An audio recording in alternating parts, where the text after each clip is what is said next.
Datang orang mengeluh kepada Imam Ja'far mengatakan, ya Aba Abdullah, ayyaruni bi annani Ja'fariyun khabith.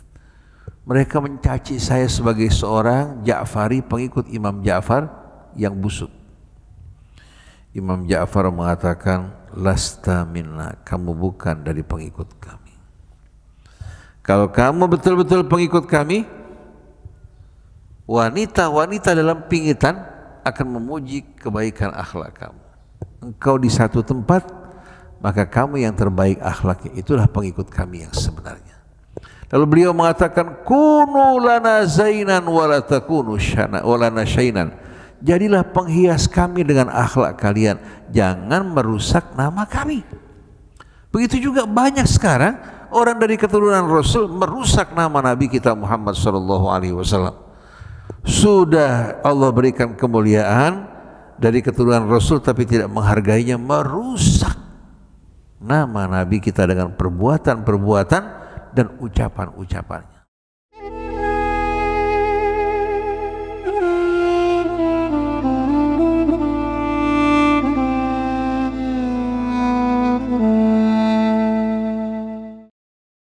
A'udzu billahi minasy syaithanir rajim.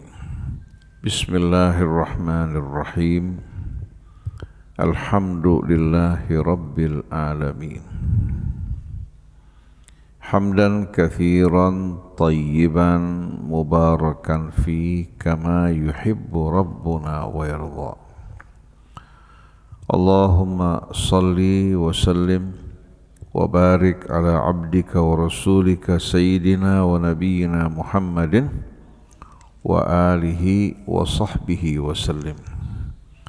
Subhanaka la ilma lana illa ma 'allamtana innaka antal alimul hakim wa la hawla wa la quwwata illa billahil aliyyil azim.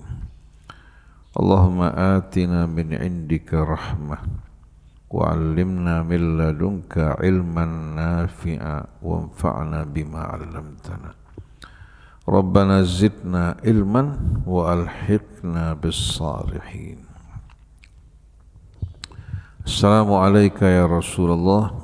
السلام علينا وعلى عباد الله الصالحين. السلام عليكم ورحمة الله وبركاته. Alhamdulillah, saat ini kita berada di hari kedua dari bulan Ramadan yang penuh dengan rahmah, keberkahan, dan ampunan dari sisi Allah Subhanahu wa Ta'ala. Datangnya bulan Ramadan bagi sebahagian orang merupakan beban, juga merupakan belenggu yang membelenggu dirinya untuk dapat menikmati berbagai macam kesenangan. Tapi bagi orang yang beriman, merupakan tamu agung yang mulia yang datang dengan membawa rahmat, keberkahan, ampunan, dan harapan bagi orang-orang yang beriman. Allah Subhanahu wa Ta'ala memilih ibadah siam. Waktunya bertepatan dengan waktu turunnya Al-Quran Al-Karim. Ya Allah wajibkan ibadah siam ini di bulan Ramadan, bulan turunnya Al-Quran yang penuh dengan keberkahan, sebagaimana firman Allah, Inna anzalnahu fi lailatin mubarakah.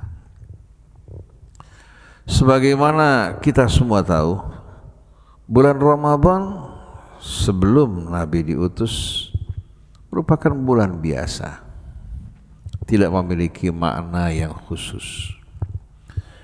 Bahkan kata Ramadan yang diambil dari Romat menunjukkan arti panas. Pada musim panas, di saat datang bulan Ramadan itu betul-betul berada pada puncaknya. Dan kita semua tahu bahwa kemuliaan Ramadan ini datang dengan turunnya Al-Quran. Al-Quran Allah turunkan sebagai petunjuk, sebagai rahmah, sebagai syifa, sebagai nur, sebagai furqan, sebagai mizan. Nah, keutamaan dari Al-Quran ini ketika diturunkan di Ramadan, maka bulan ini menyerap makna-makna yang amat indah tersebut. Kalau Quran merupakan kitab yang berisikan petunjuk, maka Al-Quran merupakan bulan petunjuk.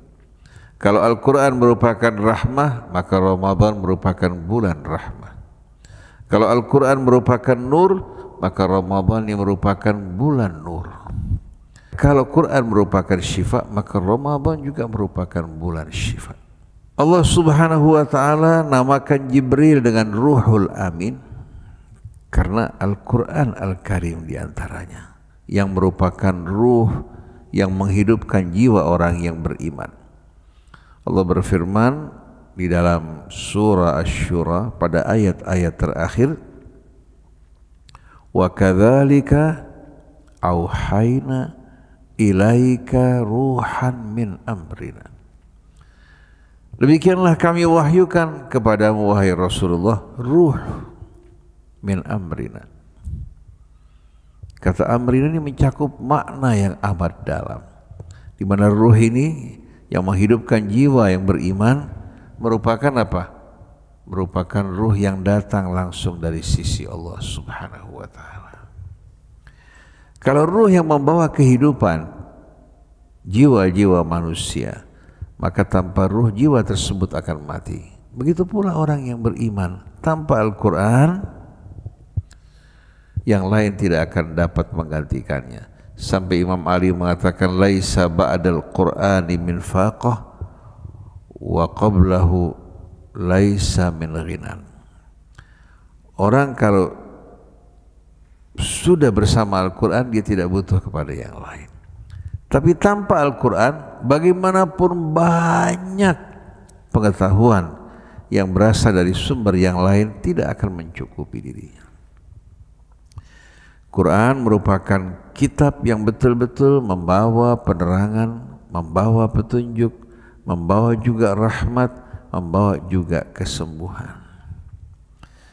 Oleh karena itu sungguh sayang bila kita menempatkan Al-Quran di belakang, kita mengutamakan selain Al-Quran. Dalam surat Yunus Allah berfirman, ya ayyuhan nas qad ja'atkum mau'izatun mir rabbikum wa shifaa'un lima fis suduri wa hudan wa rahmatun lil mu'minin. Qul bi fadlillahi wa bi rahmatihi fabidzalika falyafrahu huwa khairum mimma yajma'un. Wahai manusia, telah datang dari sisi Tuhan kalian mau'izah. Mau'izah ini bukan datang dari manusia bagaimanapun luas pengalamannya, tapi mau'izah yang datang dari Tuhan kalian, pencipta kalian, pemelihara kalian, yang penuh dengan rahmat dan kasih, yang paling tahu tentang diri kalian. Jadi kedudukan mau'izah ini bukan kedudukan yang sepele, tapi kedudukannya betul-betul agung sebagaimana keagungan Allah Subhanahu wa ta'ala, berisikan nasihat bimbingan yang paling tepat dan sesuai dengan kebutuhan hidup kita. Wa syifaa'un lima fis sudur, dan juga penyembuh, bukan hanya obat, penyembuh bagi berbagai macam penyakit yang terdapat di dalam dada. Qul bi fadlillah wa bi rahmatihi fabidzalika falyafrahu. Katakan wahai Rasulullah. Rasulullah diperintahkan untuk mengumumkan, memberitahukan kepada kita dengan karunia Allah dan rahmatnya. Hendaknya mereka apa? Menyambut dengan penuh rasa gembira dan syukur. Huwa khairun, menunjuk kepada Al-Quran, khairum mimma yajma'un, lebih baik dari segala apa yang mereka kumpulkan. Oleh karena itu para jamaah sekalian, begitu kita datang di hari akhir nanti, pada saat amal kita diperiksa, yang menjadi tolok ukur adalah Al-Quran. Sebagaimana firman Allah dalam suratul A'raf, wal waznu yauma idzin al-haq. Kalau kalian bertanya, timbangan apa yang akan digunakan untuk menimbang amal manusia? Karena setiap timbangan pasti ada apa? Ada tolok ukurnya. Jadi timbangan pada hari itu, ya, pada hari di mana kita dibangkitkan dan dihisab, al-haq. Jadi al-waznu di sini mubtada, al-haq merupakan keterangan tentang timbangan tersebut. Dan kita semua tahu kata al-haq itu kembali kepada Allah, kembali juga kepada apa yang datang dari Allah. Dzalika bi anna Allaha huwal haq. Begitu juga al-haqqu min rabbik fala takunanna minal mumtarin. Al-haqqu min rabbika fala takum minal mumtarin. Semuanya menunjukkan kepada Allah dan apa yang datang dari Allah. Yang datang dari Allah pasti kebenarannya. Tapi yang datang dari manusia sifatnya dhanni. Bisa benar, bisa salah, bisa mengandung sebahagian kebenaran dan sebahagiannya kesalahan. Oleh karena itu pengetahuan manusia terus berkembang. Tapi kalau Allah alimul ghaibi wasyahadah, dia mengetahui yang lalu, yang kini maupun yang akan datang. Jadi timbangan pada hari tersebut yang akan menimbang amal kita bukan hadis, bukan riwayat, bukan madhab, bukan aqwal ulama, tapi kitab Allah. Karena apa? Karena ulamanya pun ditimbang dengan Al-Quran. Al-Quran ditimbang dengan ulama, apa ulama ditimbang dengan Al-Quran? Ulama berdiri di hadapan Al-Quran, baik itu Imam Syafi'inya, Imam Maliknya, Imam Ahmadnya, termasuk Imam Ja'farnya, semua akan dihadapkan di hadapan Al-Quran. Oleh karena itu para imam dari keluarga Rasul selalu wanti-wanti berpesan mengingat kebohongan pasti akan berkembang. Mereka mengatakan idza rawaitum an Rasulillah wa anna, kalau kalian menerima riwayat dari Rasulullah atau dari kami, fa'ribuhu ala kitabillah, bawa ke hadapan kitab Allah. Fama wafaqahu fakhudhu, apa yang cocok kalian ambil. Wa ma khalafahu fatrukuh, apa yang tidak sesuai dengan Quran kalian buang. Lianna la naqulu ma yukhalifu kitaballah, karena kami tidak mengucapkan apa yang bertentangan dengan kitab Allah. Nah, berdasarkan ucapan ini, riwayat yang terkumpul dalam buku manapun, apapun latar belakangnya, madhabnya, tidak ada pengecualian. Kita bawa ke hadapan kitab Allah. Kalau ini menjadi pegangan, di samping memperhatikan mata rantai sanadnya dari orang jujur atau tidak, lalu isi kandungan riwayat dimasukkan dalam Quran, tidak mungkin umat Islam akan bercerai-berai. Tapi sayangnya ahli hadis lebih suka menggiring Quran ke hadapan hadis. Jadi bukan hadis dikembalikan pada Quran, Quran dikembalikan ke dalam hadis. Bahkan mereka mengatakan kami lebih butuh kepada hadis lebih besar daripada kepada Al-Quran. Itu ucapan ulama-ulama mereka. Karena apa? Quran nggak bisa dibelok-belokkan. Tapi kalau hadis, penguasa bisa membayar orang untuk meriwayatkan hadis. Oleh karena itu pada masa Bani Umayyah beredar hadis-hadis palsu yang memang dibuat untuk mendukung kekuasaan yang zalim. Jadi kita sebagai orang yang beriman, salah satu rukun iman kita beriman kepada Alkitab. Ada nggak beriman pada hadis? Sunnah Nabi pengamalan dari isi Al-Quran. Jadi kalau kita mau tahu ini bahagian dari sunnah Nabi atau bukan, mudah sekali. Begitu riwayat yang diriwayatkan dari Nabi setelah diperiksa sanadnya, isinya cocok dengan Al-Quran, menjelaskan manhaj Nabi kita, itulah sunnah yang sebenarnya. Jadi walaupun orang mengatakan kami ahlus sunnah, belum tentu apa yang dilakukan adalah sunnah Rasul. Sebagian lagi mengatakan kami pengikut keluarga Rasul, belum tentu, kecuali perilakunya sesuai dengan petunjuk Allah dalam kitabnya, sunnah nabinya, karena ahlul bait tidak pernah menyalahi mereka. Mereka yang menjadi contoh dalam mengikuti Rasul maupun Al-Quran. Saya ingin berikan gambaran buat Bapak Ibu. Dalam satu riwayat disebutkan, kalau ada orang sholat, di depannya ada orang yang melintas, kita wajib tahan. Kalau dia tidak mau juga, bunuh dia. Kira-kira ini mungkin gak sunnah Rasul? Membunuh orang hanya karena melintas di hadapan dia. Ini yakin susupan-susupan yang ingin mengacaukan pemahaman kita tentang Al-Quran. Kita tahu bahwasannya seorang dapat dibunuh kalau dia melakukan pembunuhan. Membunuh jiwa yang diharamkan Allah. Kalau keluarganya menuntut untuk dihukum mati, maka dihukum mati karena memenuhi hak keluarganya. Kalau dia memberikan maaf, diberikan maaf. Tapi gak ada sama sekali keterangan dalam Al-Quran yang membolehkan kita membunuh orang karena melintas di hadapan kita. Ini hadis terdapat dalam buku-buku sahih. Jadi jangan karena terdapat di Bukhari kita langsung katakan bahwa ini sunnah Rasul, tidak. Ketika Imam Hasan bin Ali bin Abi Thalib ditanya, kenapa kamu tidak halangi orang yang melintas di hadapan kamu? Dia mengatakan, Allah lebih dekat kepada saya dari orang tersebut, wa nahnu aqrabu ilaihi min hablil warid. Jadi kalau kita perhatikan, ini sebetulnya merupakan keyakinan para mujassimah yang memandang Allah itu mirip dengan makhluk, dengan manusia.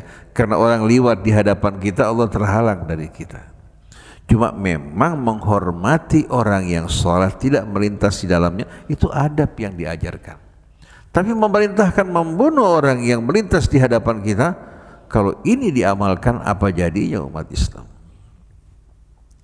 Jadi saya ingin menegaskan betul-betul bahwa Al-Quran pedoman hidup yang dipastikan kebenarannya, tidak terdapat keraguan, tidak terdapat kebengkokan, yang datang dari Allah, yang akan menghidupkan jiwa kita, tidak menyibukkan kita dengan persoalan-persoalan yang tidak ada artinya, tapi mengajak kita fokus menghadapkan wajah kita kepada Allah, berjalan di jalan Allah, berpegang kepada Allah, hingga bersama-sama dari arah manapun kita menuju Allah Subhanahu wa ta'ala.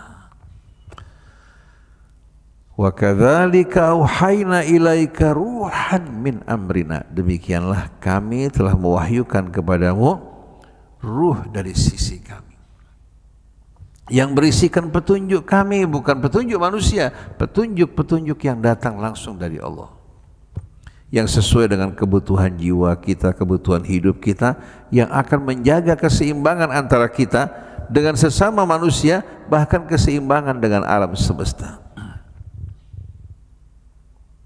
Ma kunta tadri mal kitab wal iman.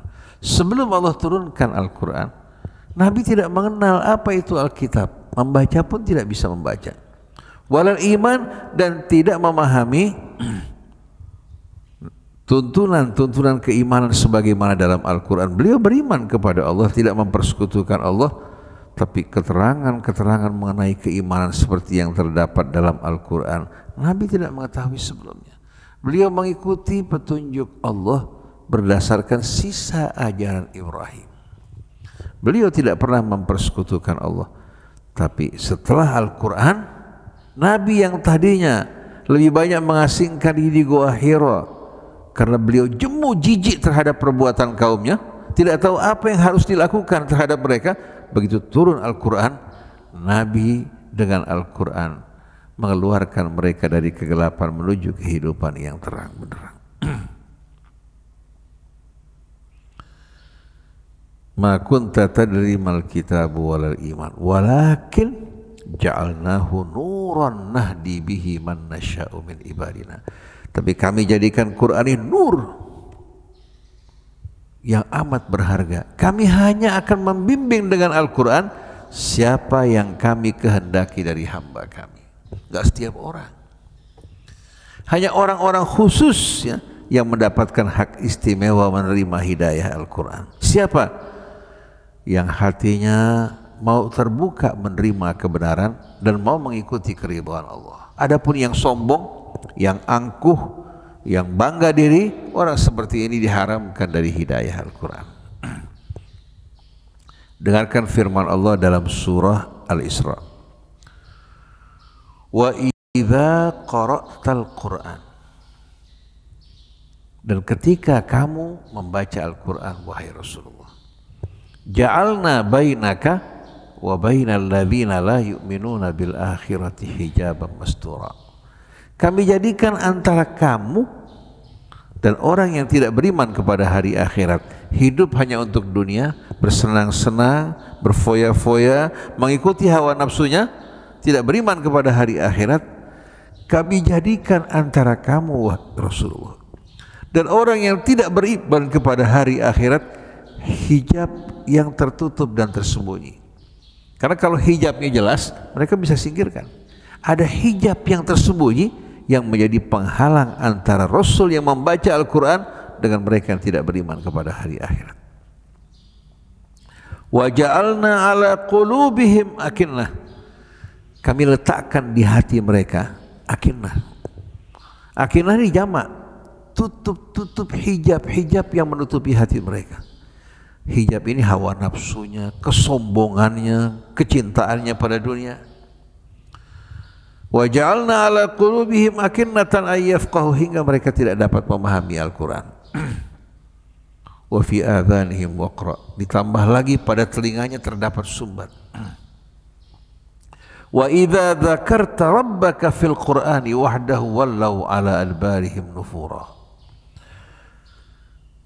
Kalau kamu menyebut Tuhanmu semata tanpa menyebutkan yang lain, langsung mereka apa?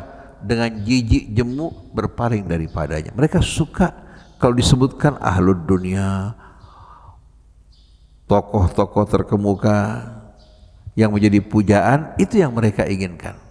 Nah, para kaum musyrikin, mereka kalau disebutkan nama Allah semata, mereka nggak bisa menerima. Mereka yang disebutkan Lat, Uzza dan lain sebagainya. Tapi Allah mengajar kita semua, apapun kedudukan kita, latar belakang kita, status kita, untuk bersama-sama menuju Allah menyambut seruannya. Nah, kemuliaan datang bukan dari status, tapi dari penyambutan dia.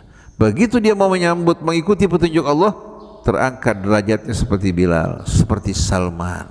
Sedangkan yang tidak menyambut, tidak ada bahagian baginya, seperti putra Nuh, istri Nuh, istri Nabi Allah Lut, Abu Lahab, Abu Jahal. Jadi orang Islam semuanya punya kesempatan untuk meraih kemuliaan. Jadi jangan bilang bahwa saya orang kecil, orang-orang yang tidak memiliki nasab mulia, tidak punya status. Bagaimana mungkin mau disamakan dengan mereka-mereka yang berasal dari keluarga Rasul, dari keluarga kiai, keluarga ulama? Jawabannya, Bilal dari latar belakang yang lebih rendah, tapi iman Islamnya mengangkat dirinya. Wa idza dzakarta rabbaka fil qur'ani wahdahu wallau ala adbarihim nufura. Kalau engkau menyebutkan hanya Allah semata, mereka langsung berpaling dengan penuh rasa jemu dan tidak suka.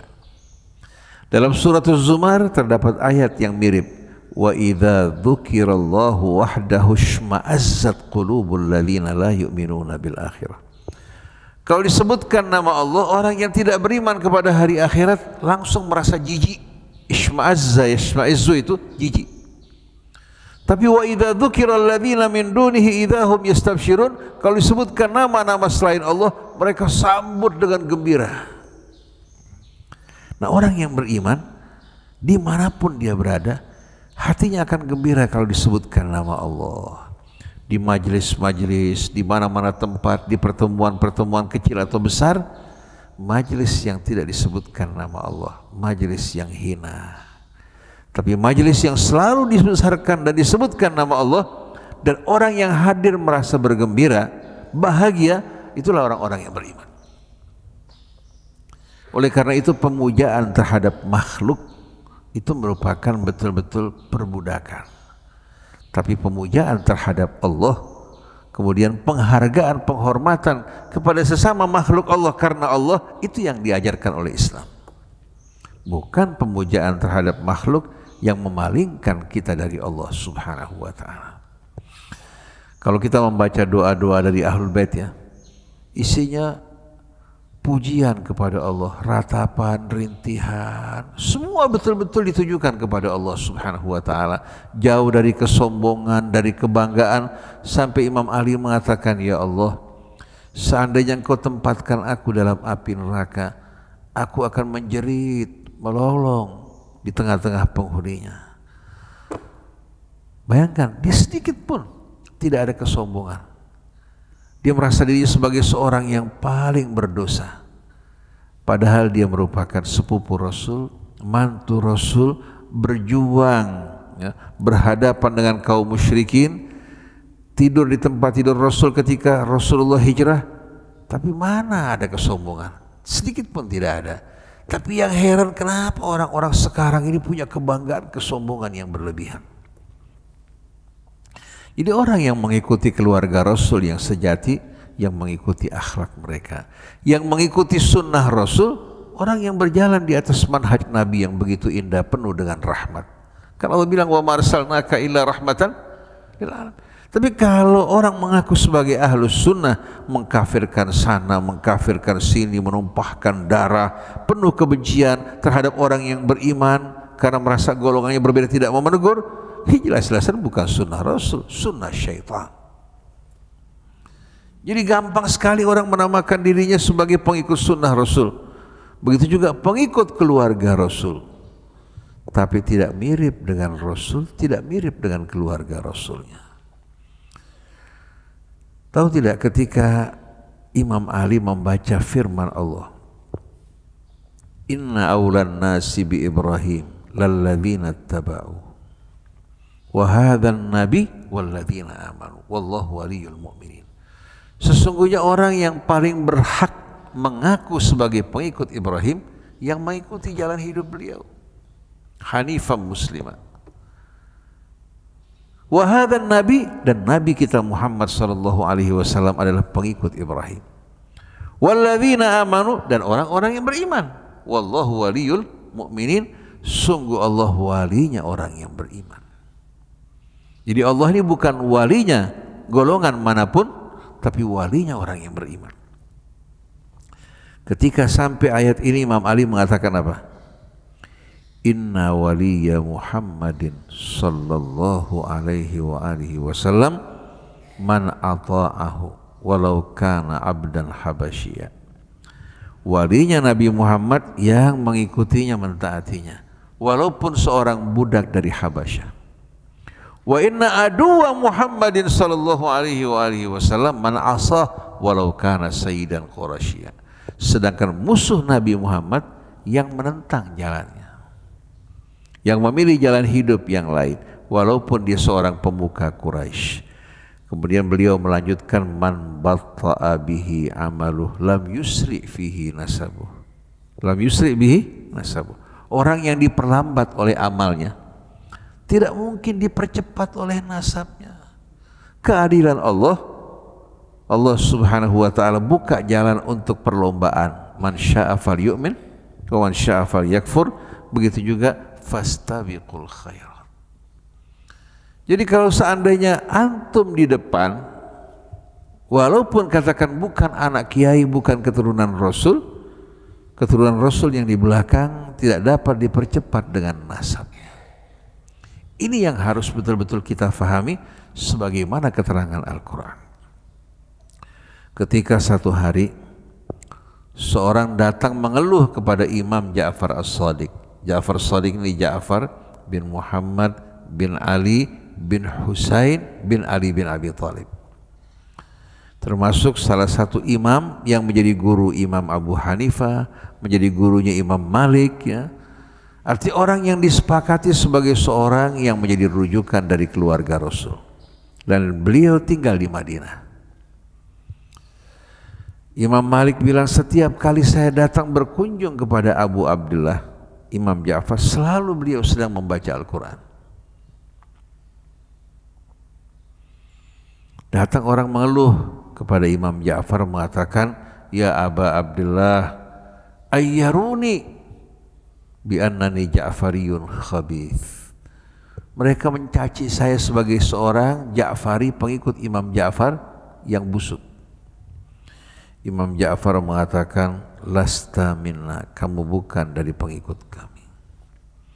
Kalau kamu betul-betul pengikut kami, wanita-wanita dalam pingitan akan memuji kebaikan akhlak kamu. Engkau di satu tempat, maka kamu yang terbaik akhlaknya, itulah pengikut kami yang sebenarnya.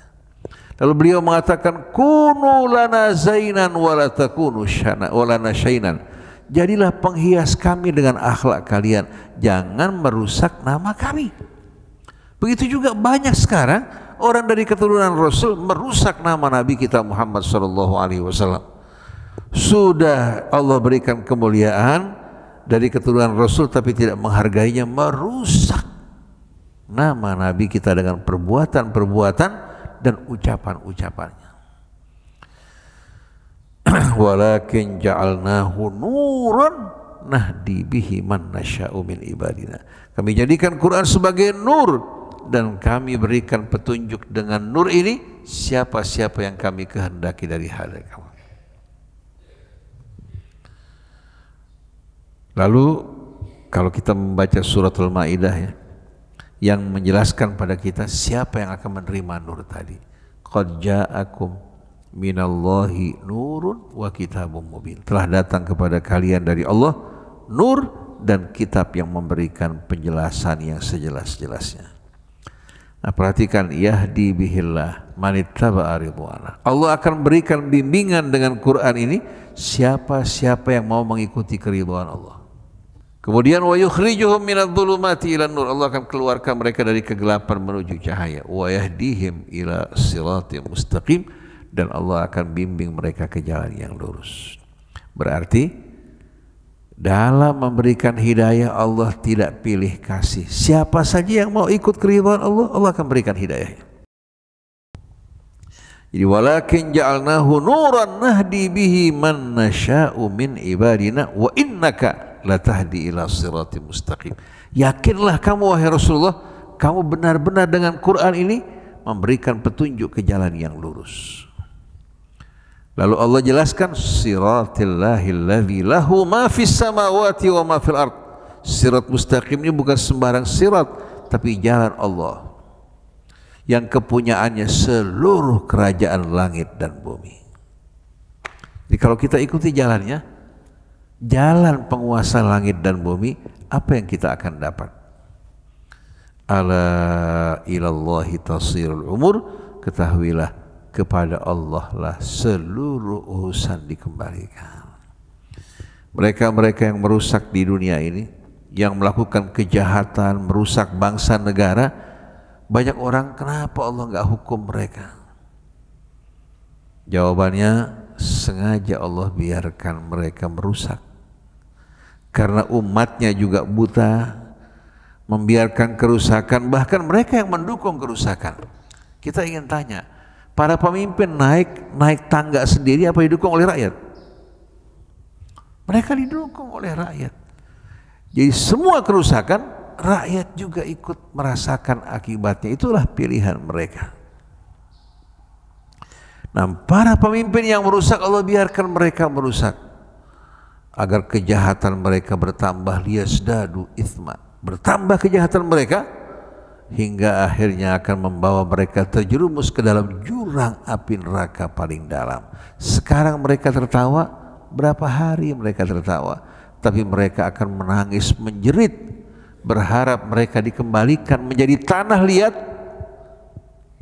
Yauma ya'abbu adh-dhalimu ala yadayhi wa yaqul kafiru ya laitani kuntu turaba. Ketika orang yang zalim menggigit jari-jarinya, jari-jari digigit hingga hancur, dan dia berandai-andai, coba seandainya aku dulu hanya merupakan tanah liat yang tidak berarti. Dia berharap dulu sebagai tanah, tapi dulu dia begitu sombong, menginjak-injak bumi, bahkan menginjak-injak martabat manusia. Jadi kita lihat para jamaah sekalian, kemuliaan di dunia bukanlah kemuliaan. Imam Ali mengatakan, wa ma khairun bi khair ba'dahu syarr. Bukan satu kebaikan dianggap sebagai hal yang baik mulia kalau berikutnya adalah kejahatan dan penderitaan. Kalau di dunia mulia, di akhirat api neraka, bukan kebaikan. Kemudian walaisa syarran bi syarr ba'dahu khair. Keburukan bukan hal yang buruk kalau setelah itu kebaikan, keberuntungan dan kebahagiaan. Nah, para jamaah sekalian, di bulan Ramadan, bulan yang mulia ini, bulan hidayah, bulan rahmat, bulan syifa, bulan nur, bulan furqan, kalau kita bisa menyatu bersamanya, insya Allah kita keluar dari Ramadan, kita terbebas dari penjajahan syaitan. Karena di bulan Ramadan pintu surga dibuka, kita rasakan aromanya. Manusia nggak biasa di bulan Ramadan. Di samping mereka semangat beribadah, bangun malam, kemudian lebih lembut hati mereka, saling membantu. Ini diantaranya merupakan hembusan angin surga. Pintu neraka juga ditutup, setan dibelenggu. Tinggal kita bersama nafsu kita yang terbiasa melakukan yang buruk, kita harus melawan. Dengan bantuan Ramadan, bantuan Al-Quran yang diturunkan di bulan Ramadan, dengan amal ibadah yang kita lakukan mengharapkan ridha Allah, jiwa kita insya Allah akan dibersihkan oleh Allah. Imam Syafi'i mengatakan, an-nafsu in lam tashghalha bil haq syagalatka bil batil. Jiwa kamu ini kalau kamu tidak sibukkan dengan kebaikan kebenaran, dia akan mencari kesibukan yang batil. Seperti Nabi Yusuf mengatakan, wa ma ubarri'u nafsi. Aku tidak merasa bahwa aku mensucikan jiwaku. Innan nafsa la ammaratun bisu. Jiwa manusia ini mengajak kepada apa? Yang buruk. Kecuali kalau kita sibukkan dengan iman, dengan ketakwaan, dengan zikir, dengan membaca Al-Quran, pada saat itu jiwa kita betul-betul akan menjadi an-nafsul mutmainnah. Jadi orang bertanya, Ustaz, bagaimana kita meninggalkan kebiasaan buruk kita ini? Saya suka berbuat ini, berbuat itu. Dengan sendirinya sibukkan jiwa kamu dengan kebaikan, dengan amalan-amalan soleh, dengan zikrullah, dengan membaca Al-Quran, terutama di bulan Ramadan saat ini. Jauh dari syaitan, kemudian aroma surgawi yang terbuka, pintu neraka yang tertutup. Tinggal sekarang kita berhadapan dengan nafsu kita. Sebagaimana orang yang biasa merokok, pertama dia merokok berat, tapi setelah mulai kebiasaan kan susah meninggalkan rokok. Sampai bulan puasa aja, pertama buka rokok, sahur sampai terakhir masih diisap-isap. Betul tidak? Itu kebiasaan. Padahal syaitannya dalam keadaan terbelenggu. Jadi kalau kita bisa berontak menghadapi kebiasaan yang buruk ini, insya Allah mudah-mudahan kita keluar sebagai seorang yang merdeka. Tapi setelah Lebaran, jangan kita ulangi. Jangan kita sekarang Ramadan saya mau berhenti dulu, ntar habis Ramadan baru balik lagi. Jangan. Kita niat dari sekarang kita menghentikan kebiasaan-kebiasaan buruk kita, digantikan dengan kebiasaan yang baik. Setelah Lebaran kita proklamirkan kemerdekaan diri kita dari tipu daya syaitan. Saya juga berusaha kebiasaan-kebiasaan yang saya rasakan masih buruk, kita yang berjuang bersama Ramadan untuk meninggalkannya, untuk betul-betul menjauhinya, hingga dari tahun ke tahun kedekatan kita, kemuliaan kita di sisi Allah bertambah. Jadi kesempatan yang amat berharga ini mari kita raih dengan sempurna.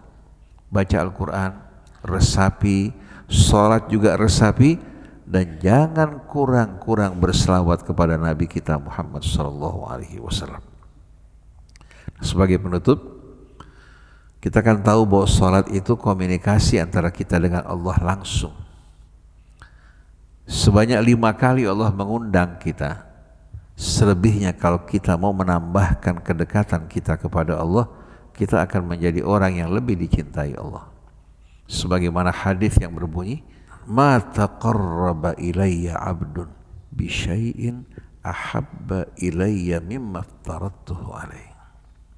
Seorang hamba tidak mendekatkan diri kepadaku dengan sesuatu yang lebih aku cintai dari melaksanakan kewajiban yang aku wajibkan. Berarti kewajiban yang Allah wajibkan ini merupakan amal-amal yang paling dicintai Allah. Kalau tidak mungkin Allah wajibkan. Jadi seorang hamba tidak mendekatkan diri kepadaku dengan sesuatu yang lebih aku cintai daripada pelaksanaan kewajiban yang aku wajibkan atas dirinya.